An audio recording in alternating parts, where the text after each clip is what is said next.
Also need to record it because we might need the file to upload to YouTube.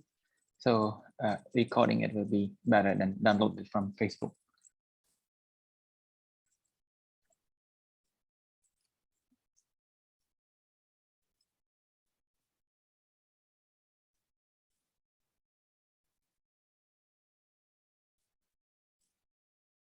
Then they can load the notification the Facebook page. Yeah. So it's already live.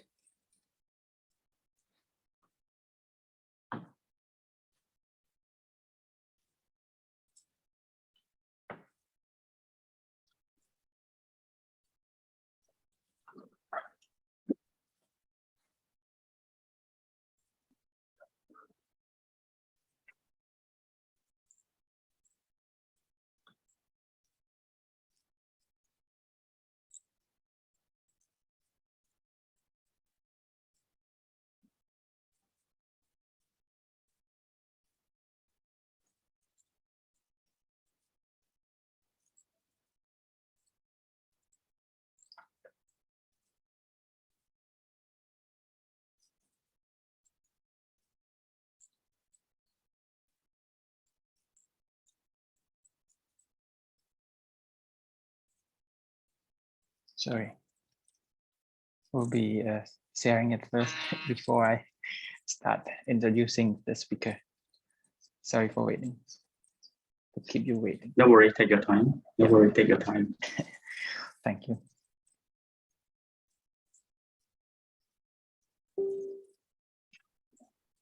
I think this time maybe people are waiting to ask you question maybe. But it is always better to do it in the evening time here in Cambodia. But I think if it happen to be 5 a.m. or 5 p.m. here, you must be. It will be 5 a.m. for me. You do wake up. Yeah. Okay. I think everything is set now. One more. Okay. So we started.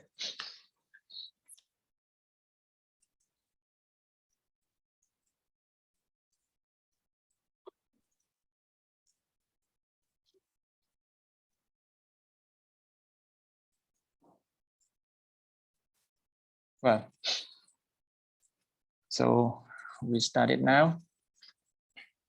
Good morning, everyone. Sorry for keep you all waiting. I think you already have been waiting for our speaker today. I'm very glad to be joined by Mr. Moon Pich. Moon is currently pursuing his study at United States Naval Academy. I think many of you have known him in person, or maybe you have heard about his journey to the US in pursuing his military study. And today discussion, Moon, I think we will be essentially focused on military leadership. I think that your expertise, that you have more experience in it, and then you also understand how military leadership look like. But I really hope to learn more about it, and our audience out there also want to learn more about military leadership. But it is not limited to just military leadership. I believe that you will be sharing your thought with us on civil leadership issue as well. So it might not be different to my understanding in terms of how you try to build your skill, try to strengthen your leadership way, and so on. So it might not be much different, I can say so, but I hope to learn more from you. Again, thank you all audiences for waiting, and also for being interested in this discussion. Before I begin the discussion, may I have Moon introducing yourself a little bit more, because I know that you are pursuing a military study at US Naval Academy. It is one of the prestigious military academy in the world, as well as in I think in the United States. Of course, many people want to get in many people from around the world also wish to get in as well. So please introduce yourself a little bit and tell us more about what you're doing now and which year you are in and what specific year you will be graduating from the school. Thank you so much, Mr. Niseiy. Good morning, ladies and gentlemen. Again, my name is Moon. I'm currently studying at United States Naval Academy, as Mr. Niseiy already mentioned. And to be honest, I'm not special, I'm not unique. I'm just one of you. And because I'm one of you, we share a lot of common issue, a lot of common problem. And specifically today, we talk about leadership. That's why I am here, not because I'm special again, but just would like to share with you what I believe, what I think, what I learned about leadership. And that's why I'm here. Thank you so much. Okay, that's great. Thank you, Moon, for your introduction, for very humble introduction to yourself. We know that everyone has their own story to share. That's why we are running our platform. But I believe in terms of leadership in military affairs, Moon might be, I think, having unique thing to share with us. So without further ado, let me begin our discussion and jump to our important topic today. So Moon, once again, you have been in this military study for years. If I'm not mistaken, it is already 4 years or something. Yes, it's almost 4 years right now. You are correct. Okay, it's almost 4 years. So I think that I still remember because we used to be in the program together before you move into military. Because I think back then you just pursuing your study in medical school, if I'm not mistaken. Yeah, I think medical school and then Panya Sastran University. Okay. As well, yeah. In international relations. Yes, you are correct. Okay. That's Thank great. you for remember that.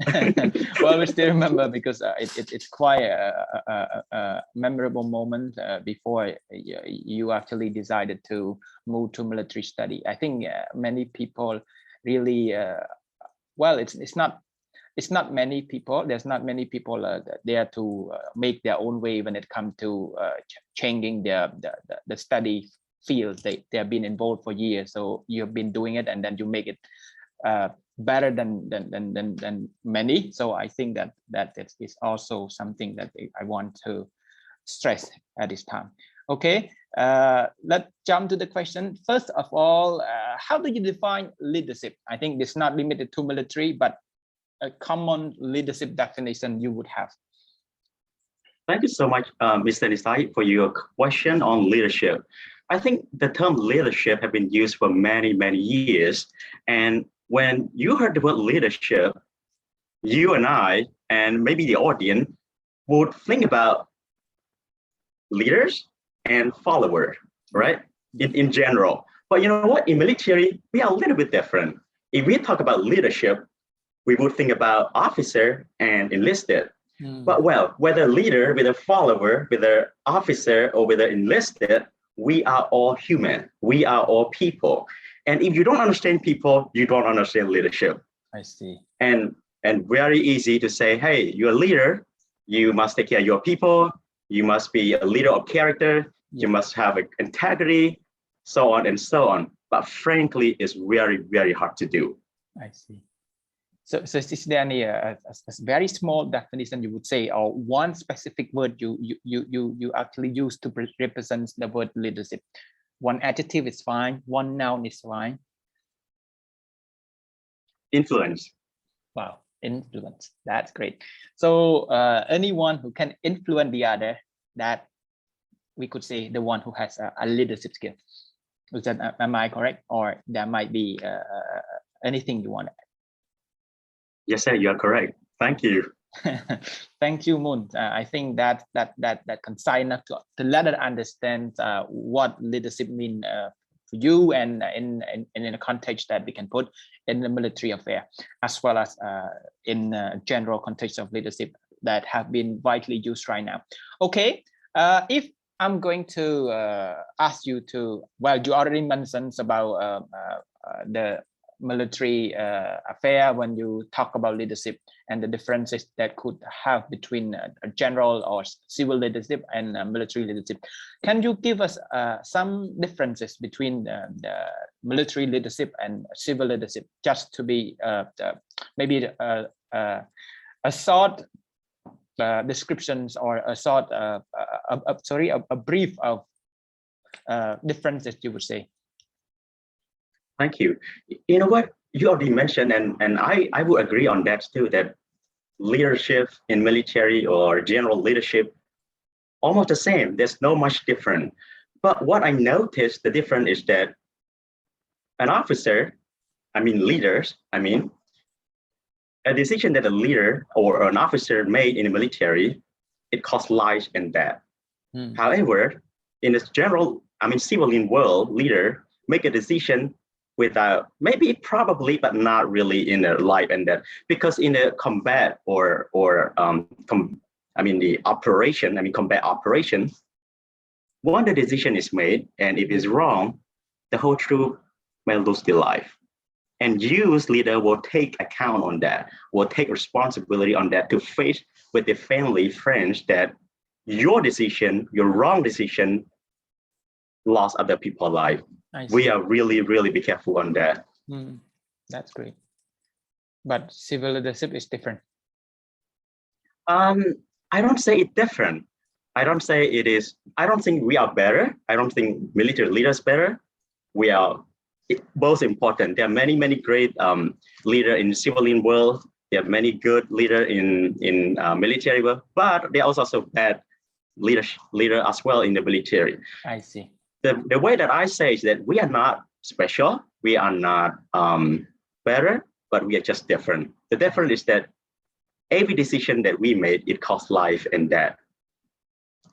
That one of the most important thing I remember from what you say, and it gives me a perspective. Even in civil leaderships, maybe general management of a company or whatever organization we have, it's not the loss of life, but you lose someone or a group of people who follow you if you make a bad decision as a leader. It's just like military. I agree. Yeah, you're right.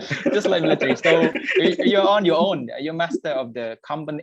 You're master of your skill. You actually lead people. But if you lead badly, then I know that it's the same. It's the same. But you just lose people, but they are alive. Military is when you lose them, that means they are died.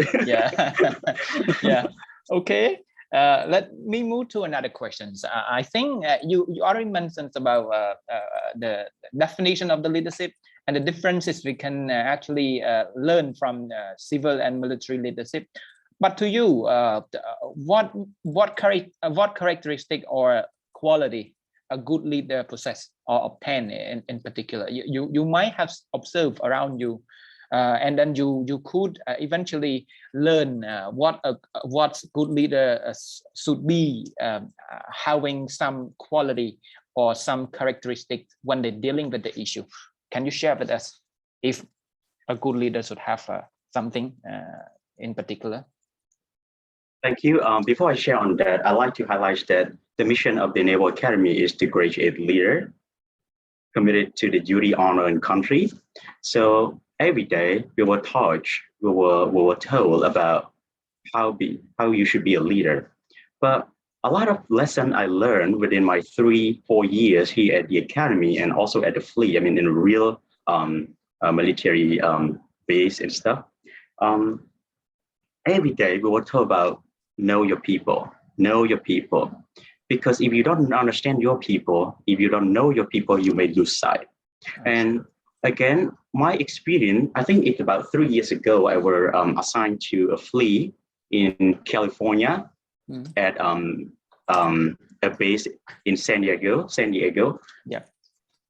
Academy train a leader, but they don't put me in a leader to work with a leader. However, they give me the opportunity to work with the enlisted. I live, I sleep, I eat with enlisted men and women. And the thing is that I realized that every decision that an officer made, it really affects those lives. So that I need to appreciate. I will teach taught to appreciate their problem so that I make a better decision. And that's how you gonna take care of your people. And again, communicate. Communication is really important. I don't think it's just military, it's both sides, both worlds.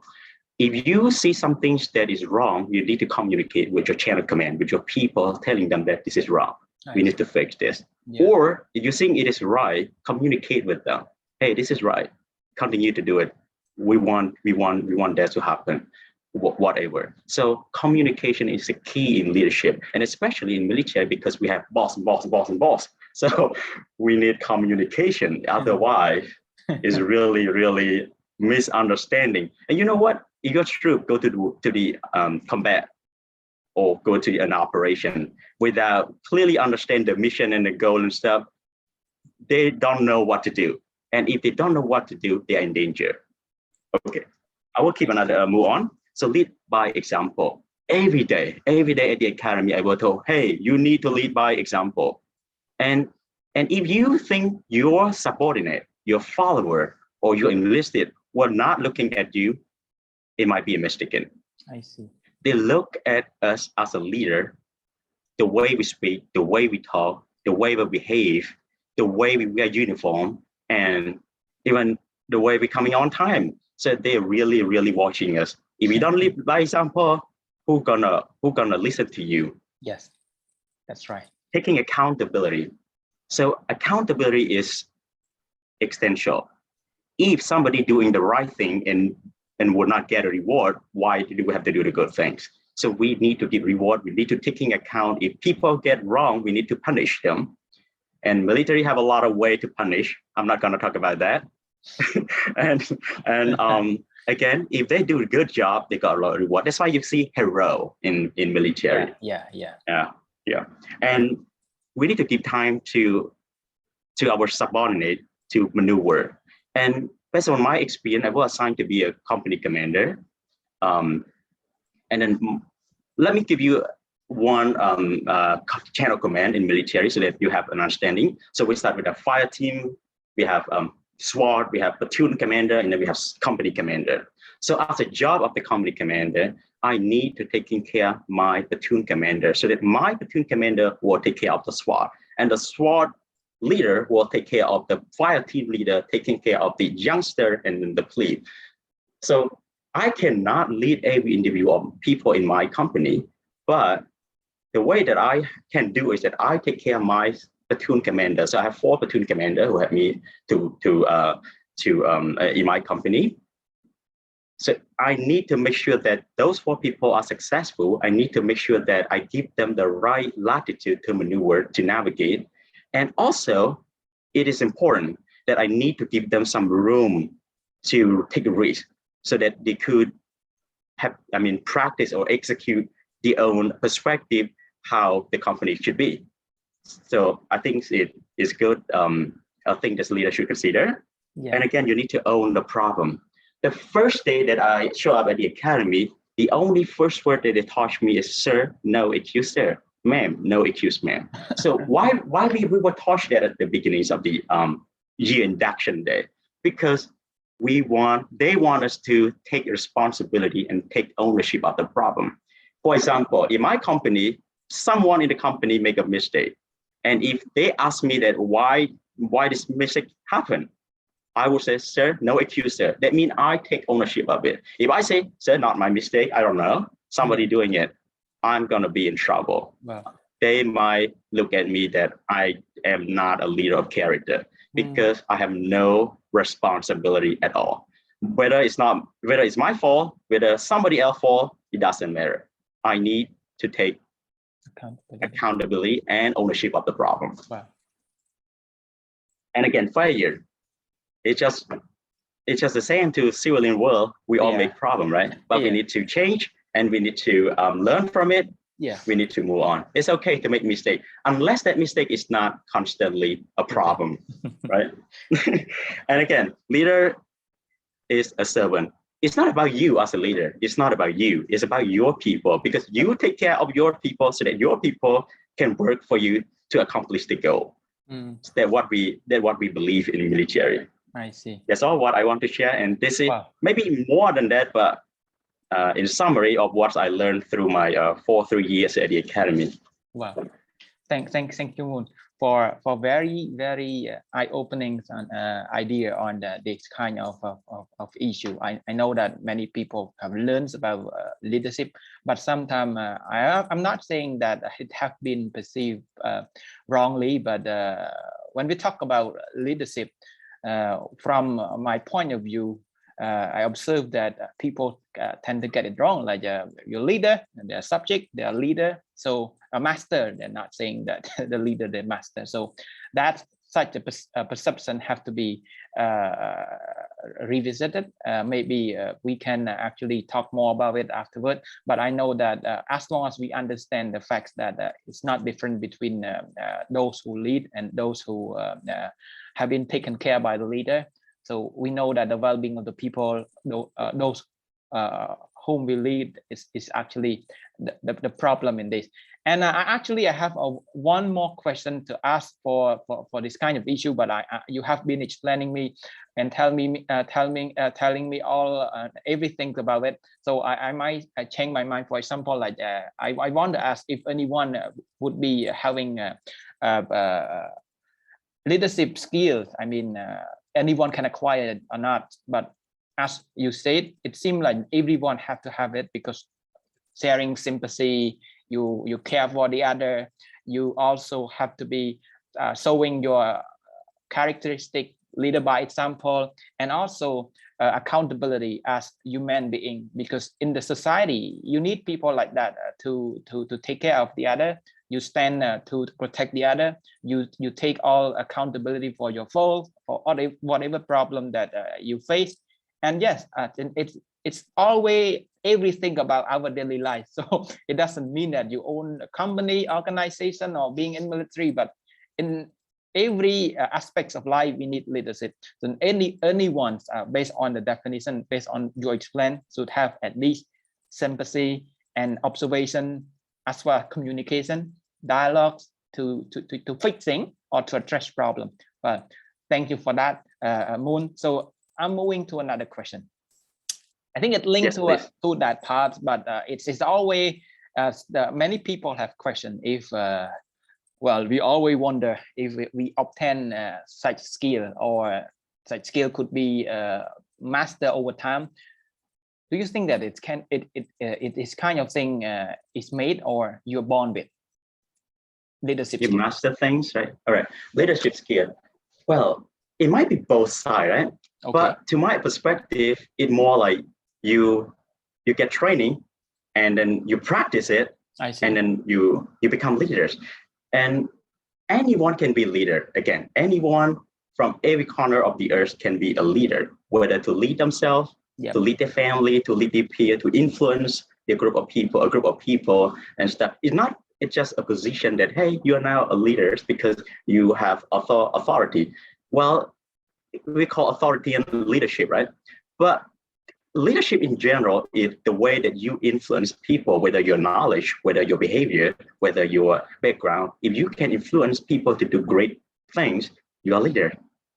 So it's through your practice, it's through your taking accountability of doing a wrong thing, and then you fix it. And I think it's very natural thing that everyone could be a leader. I see. Okay.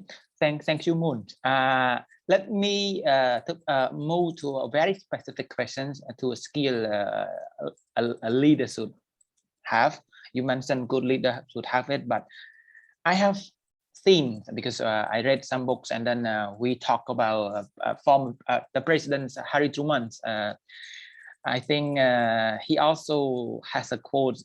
He said, "Not all readers are leader, but all leader are reader." So do you think, is there anything related to reading? Because the quote might have its own ways of interpretation. So we talk about reading habit and so on, but he already mentions not all readers are leaders, but all leaders are readers. So it seems like all leaders have to read. Do you agree with the quote, or you might think differently? Absolutely, absolutely. I agree with the quote, because as a leader, reading, it might be learning, right? It's just not about reading the book or about reading stuff, but it might be in general meaning, to my perspective, of learning. So if you're a leader, you're not learning, you're gonna keep yourself limited. And as a leader, you need to be more like broad. Open your minds to the world. You accept the failure, and then you learn from it. And you may listen to your peer, you may listen to your subordinate and learn from them, because they might have a different idea. They might have better knowledge about a specific things that we don't know. For example, in military, as an officer, I don't know everything. As an officer, I don't know everything. So I have people who are called enlisted, and enlisted people who do the job, and they're really, really good at that job. As a leader, I'm not that good like them. So I need the advice. What should we do? Can you give me advice? So every leader, when we graduate from the Naval Academy, from the academy in general, will become a junior officer. So be a junior officer, there will be another person called chief or senior chief, will be with junior officers to give advice. So chief or senior chief is really, really good at their job. They are not making decisions, they are not leader, they are not officer, and they respect the officer. When they say with us, when they call us, they call sir, man. But at the end of the day, we respect their knowledge. So they give us advice. They give us the idea how to fix things, how to do things properly, because we don't know it. We are not expertise. We are not an expert in that job. So again, I absolutely agree with your quote, because leader should learn, should keep yourself updated. Otherwise, you maybe keep yourself limited, and which is not a good thing for leaders. I see. Thank you, Moon. And another question, because we know that in leadership affair, you need to have, and especially in military affair as well, you see many of officials have very high self-discipline. And I know that you understand yourself well in terms of, because you need to know yourself before you can actually know exactly what problem you face, and then how you deal with the problem, and so on. We will move to another sections on problem solving or decision making in leadership, involving leadership skill. So, but in this part, I want to focus more on self-discipline and understanding oneself, or self-awareness. So have you been able to question how self-discipline could be developed and understanding oneself could be made? Because I know that many people still have struggle to understand oneself, and keeping ourselves in a very high discipline is really challenging, especially if you are not in military, because you need training, you need to, for example, like wake up early, you need to a lot of stuff that you're doing, but that's self-discipline that save you to be who you are. But in a normal life, I don't think that people will have their own standard of discipline or trying to understand oneself clearly, because as long as you understand yourself, you know what you want, and then you can make decisions better. But I believe that, but even I myself sometimes mess up with kind of thing like the self-discipline and so on. So how can you build that? How can you make it possible for yourself? I think military give a really good training on that. You know what? The first day when you show up, when you give up life as a civilian to be a service member, you're gonna go through. If you are enlisted, you're gonna go through what we call boot camp. And if you are an officer, you would go to what we call Officer Candidate School, OCS. Or you come to the academy, it might be basic cadet training for the Army and Air Force, and for the Naval Academy to be a Navy and a Marine Corps, you may have what it called Fleet Summer. And those trainings are for us to transform our life from civilian to be a service member. And the way that they transform is to build your discipline. And we take advantage of that when we take, we are very fortunate on that, because even though we don't want to do it, somebody gonna tell us to do it. And if we don't do it, we're gonna be in trouble. So whether you like to do it or not, you must do it. And because we keep doing it constantly, it builds up our habit. And then one day, like 30 days a month, based on research, it shows that people will build habit. And when it become a habit, it's your natural right now. You just do it right away, right? So we take advantage of that. But in civilian world, when you want to wake up in the morning and say, no, I'm not going to wake up. And we're going to continue to sleep. But here's the thing that I like to let you think this way, motivate all of you to think this way. If you don't do the job now, you might have to wake up early in the morning tomorrow to do it. Not because of you want to do it, but because of you have to do it. So why don't you do it now? Thank you. Okay, thank you, Moon, for that. So building a habit that could allow you to do it naturally is the only thing that you could do in a normal life. That require a lot of well, it's about commitments. It's about determination. Determination of. I don't blame the civilian world because nobody gonna force you to do it by your own. But we military different. If we don't want to do it, no, we have to do it. Okay, I move to another issue that we all have faced. It's not just, well, it is a part of military. It's a part of leadership issue as well, because no leader can move forward without embracing change and welcome criticism. I think it is always difficult for all of us to, it is hard to swallow when people talk candidly or give us a very frank feedback on whatever we do, because we know that every one of us make mistakes, and at the same time we do badly sometimes, and we decide it's not based on comprehensive assessments on the issue, and it create problems sometimes.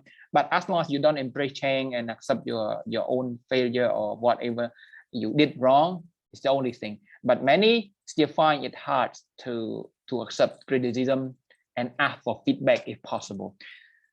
Because in military, like you said, it's accountability. It's about how you own the problem, the ownership of the problem, and so on. So you already learn to welcome feedback and ask for feedback, or welcome criticism is possible. So how can you become so used to that kind of situation, and how other people can do the same? For example, like if you want to be welcoming feedback and then change yourself, it's the only way. But the problem is that your ego, that people tend to feel like, well, I don't welcome any criticism. What I do is right, and people has nothing to say about me. So how can we change that kind of perception and mindset? It takes a lot of effort to get that thing done. Thank you. You know what, Mr. Niseiy, it not just happened in civilian world, in general, but it happened as well in military world. We are service member, we have the same problem. But because we understand that people is hard to accept the complaint, the criticism and stuff, so we build as a system where you can criticize your peer. We call MDR, which means that every like one semester, every 6 months, we got to do all the evaluation to each other. And that will be taken into an official record. And we want our people to say the truth so that we could be, a better position to promote our ranking, right? So if people say bad thing about us, but hey, you are not accepting the complaint, you are not accepting the criticism, you are not a good officer, so you are likely not going to be promoted. So the people try to open mind, and this is learning. This is not easy to accept. Not only you, not only I, me, myself, and many other people have the same problem, but we're going to learn how to accept it. Otherwise, in military, you're not going to be promoted because you have a bad record. And again, we also train that we accept the value that there's always people better than us. There's always people the same as. There's always people who are below us, so that we're going to learn from people who are above us. We're going to be together in the same pace, keep pace with people that are equal us, and we're going to have people below us so that we all grow together. I see. Thank you, Moon. Another question, we all talk about, I think previously we talked about problem solving skill, how you deal with the challenge or problem that you face. So share with us one important lesson that you learned during your training when it comes to dealing with new problem or solving the problem that you encounter. I'm not really sure what kind of problem in life, but the big one would be great when you're trying to deal with. But lesson you learn through military training would give you an opportunity to deal it effectively. Thank you.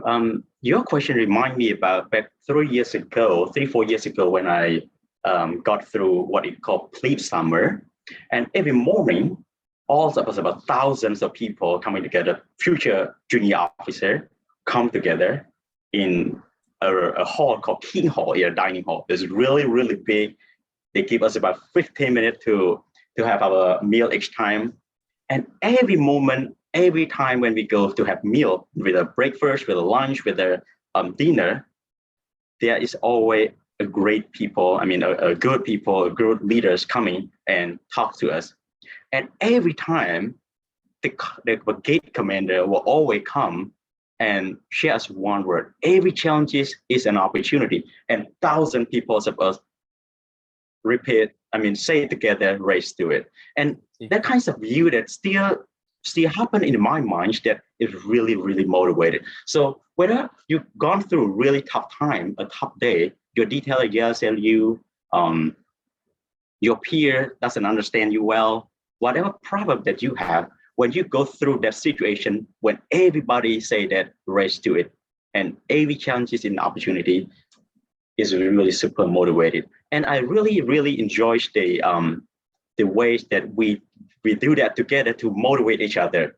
So, and again, just like to highlight a little bit, maybe not related to your question, but when I'm talking about this, I also noticed about one thing that I forget to share when I'm talking about leaders as a servant. Yep. Every day when we go to breakfast, meal, or dinner, leader in military would eat last. They are the person who eat last. They are not going to eat first. I see. So my squad leader, 3-4 years ago, he made sure that everyone is accountable. 10 of us come and sit. We don't miss anyone. And then we all pass permission, sir, permission to have a seat. They say sit, and then we all sit. Mm. But when we share the food, he's not going to accept it until every one of us have food on our table. So that kind of leader have been trained in the military that they're gonna eat last because they are leader. They need to take care of people first. I see. And I see in a lot of civilian world, not all the people. Again, there's a lot of great leader in civilian world. I'm not going to criticize them, but my experience, I see, yes, there are also a lot of people who really very selfish too. But in military, we train people to be selflessness, and that's why we always say in the United States Marine Corps, in the United States Navy, we say leader eat last. And if you read the books, Simon Sinek, he wrote also a book, Leader Eat Last, because he experienced with the United States Marine Corps and he worked with the Marine Corps for many years in Iraq, in the United States. And that's why he see those kind of culture that grow in the military.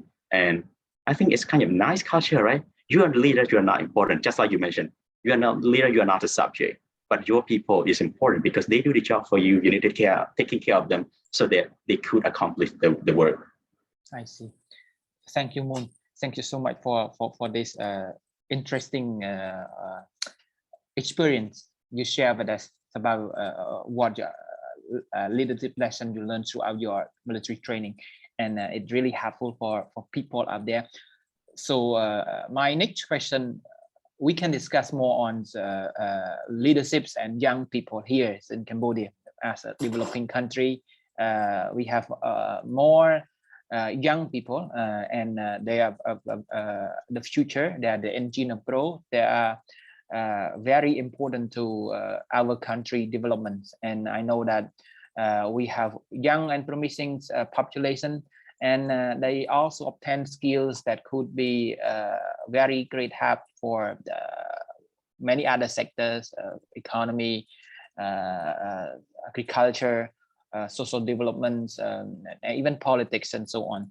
So when it comes to leadership, to you, as I think you are a senior, because at our age, we are turning to the point that we can share something to younger people than us. So what do you think our young Cambodians should learn more when it comes to leadership skill, based on your observations and your I think immersive experience in the American society or in the military world, I can say? Well, from my humble experience and views, I think before you be a leader, before you become a leader, you should learn how to be a good follower first. Like what I said, the first day when I show up, I'm not a leader. I'm just a plebe, the lowest rank in the military. I do the job that no one else want to do. I see. And 3 years, 4 years later, I become a company commander. And now I become an advisor, by the way. So you need to learn how to be a good follower first before you become a leader. Like what I said, my crew in San Diego, California, and underway, I learned how hard it is to be enlisted men and women. And I need to understand the problem so that when I become an officer, I know how to do a better job. I know how hard they are so that I will make a good decision that not really affect their life so much. And again, take every opportunity that you have to lead. So start from a small thing. You don't need to lead a big thing at the beginning. So after a plebe, I become a youngster. So as a youngster, I take the opportunity to lead 1 or 2 plebe only. I need to do it as much as good I can. When it's a good time to practice, right? Leadership, again, is not born with. Maybe some people are special, I don't know, but I'm not one of them. I need training to be a leader. And well, see, now I'm not a leader yet. But anyway, take the opportunity and practice it. One day you're gonna make it. And after being a plebe, I become a second class. When become a second class, normally they would promote firstie, or what they call first class, to be a squad leader. But because I do a better job on taking care of my people, my 2 plebe, they promote me to be a squad leader. So a squad leader doing the job that taking care of the 10 people in your squad, you make sure they're good, you make sure that they are okay, and take accountability and know all the problems they share with you, and try to solve not only the problem that at the academy or at the fleet, but including their personal life. We are human, we are people, we face a lot of private life problem. And that affects our lives too, so that you need to know that, understand that, and try to help your people. And after that, I move on, jump from not become a platoon commander, but then my battalion officer promoted me to be a company commander. So that's how it was. So the lesson that I learned from my humble experience, I like to share with you that learn to be a good follower first before you become a leader, and then take every opportunity you have to lead to become a leader. I see. That's what my perspective. I see. Thank you, Moon, for this great sharing. And I know that our young people need mentoring, need advice, need recommendation, and so on. Like you mentioned earlier, be a good follower first before you move to another step. But at the same time, I think that it is important to understand the fact that leadership, like we mentioned earlier, is not just about subject and followers. It's not about leaders of company or organization. It can be in every aspect of life. So can you, to your understanding or to your own perspective, how important leadership skill is in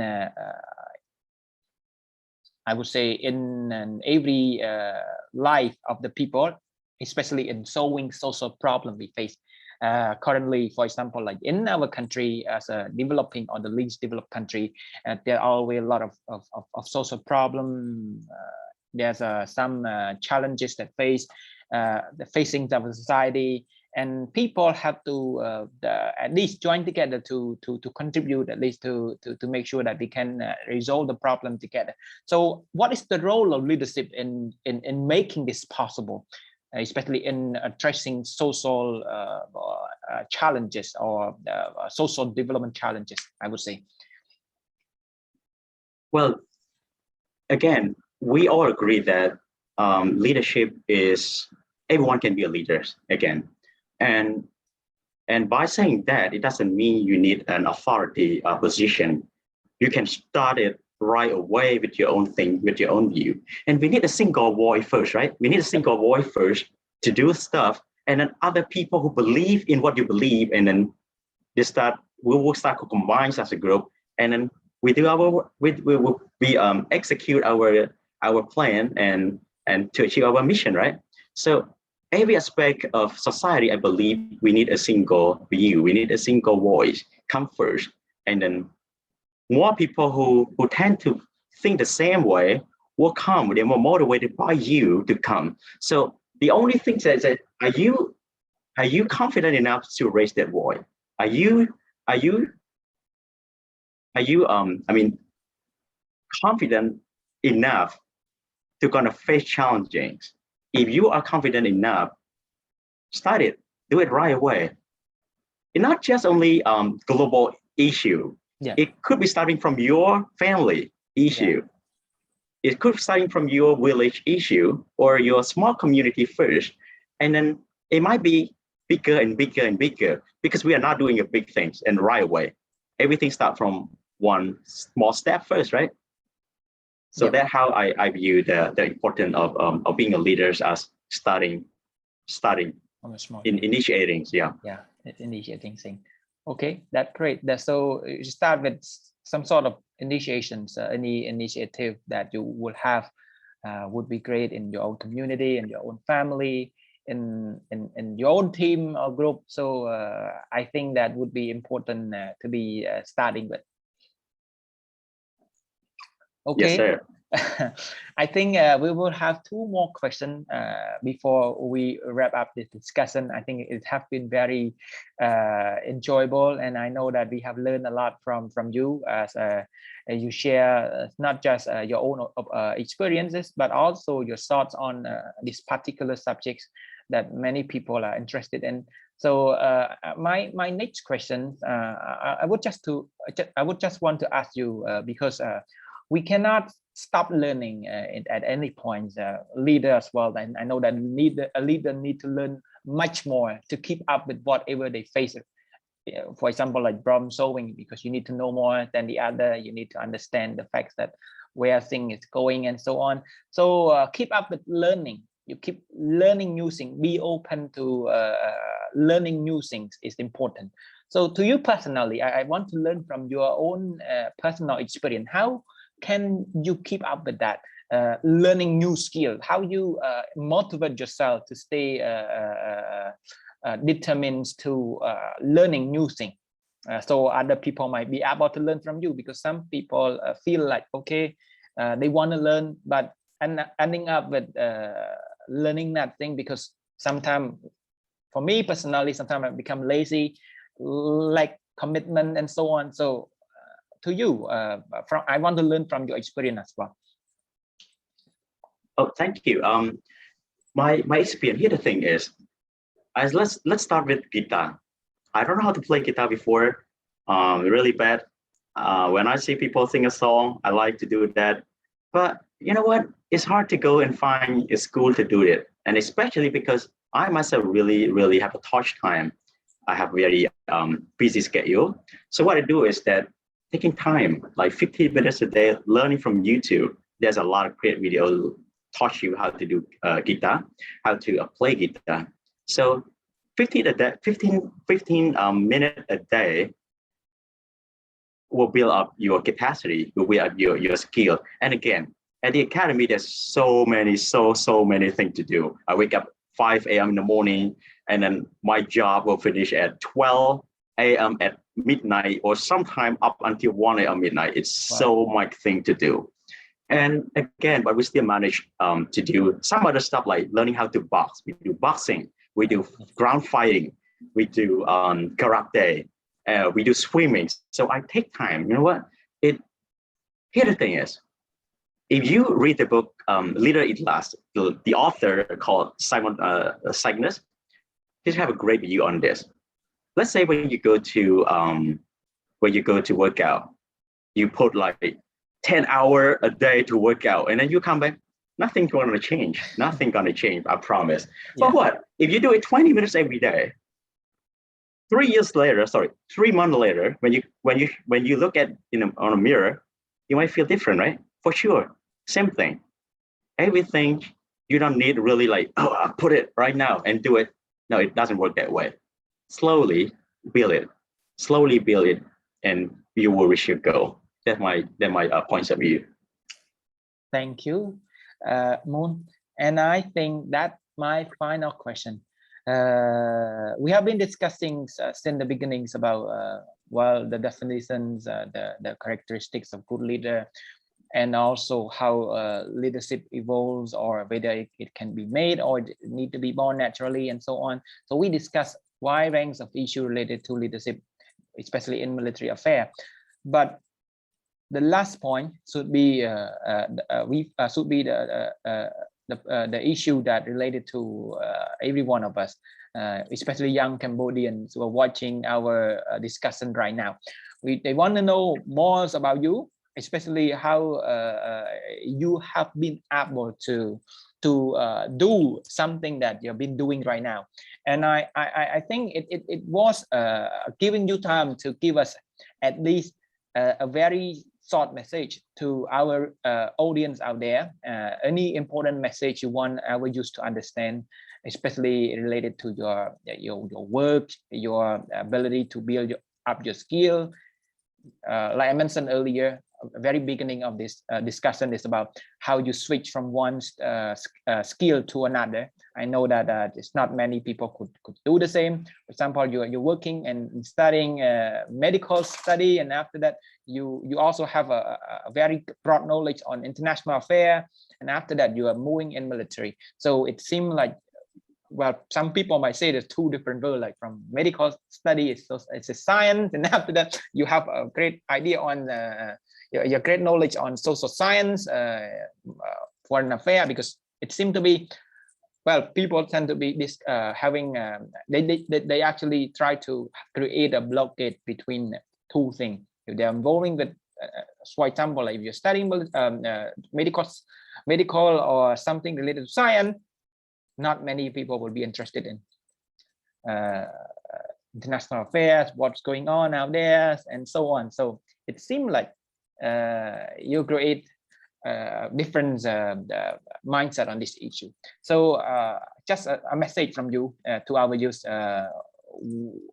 related to your own experience as well as your current role in military sector, from maybe anything you think fit in this forum. Ladies and gentlemen, well, I'm not special again. I born as the son of a poor farmer. I raised by a single great mother who earned less than $1 a day. Really tough life. My grandmother, thank you to her, that she gave me the opportunity to go to study. And again, I reached to this day because of dream, because of commitment, because of hard working that I have. But again, I'm not going to forget about support from my friend, from my family, from people around me that motivate me to be here. And success doesn't falling from the sky. You need to go and make it happen by yourself. And it's always possible. It's always possible. If you have a dream and you have a strong commitment and you work hard, self-discipline, and again, you don't really need to do it in a day. It takes years. Like myself, I dreamed to come to the Naval Academy for 10 years, ladies and gentlemen. It took me 10 years becoming from about a boy who tended a cow under reading a book and heard about Naval Academy. I don't even know what it is. But I think because that place created a great leader at the time when I read the book, and then I start my dream. And you know what? 10 years to some people, they may give up, but no, I don't. And because of that strong commitment I have, and everybody have it. Every one of you have that capacity to keep it up, to the commitment, to the hard work, to your dream. So believe in yourself. You can do it. Thank you. Thank you. Thank you, Moon. I think that's a very inspiring message to our youth out there. But I wanted to have a short summary of this. First of all, success does not fall from the sky. And after that, nothing is impossible. Don't give up if you have a dream. And after that, I think one last point, I'm not mistaken, you talk about, but maybe I got confused. So don't give up. So don't give up anything, any dream you have, please don't give up. Just follow what our speaker has mentioned earlier. It's about his past, his life past that could make him who he is today. So it started from commitment and also trying so hard to get where you want to go.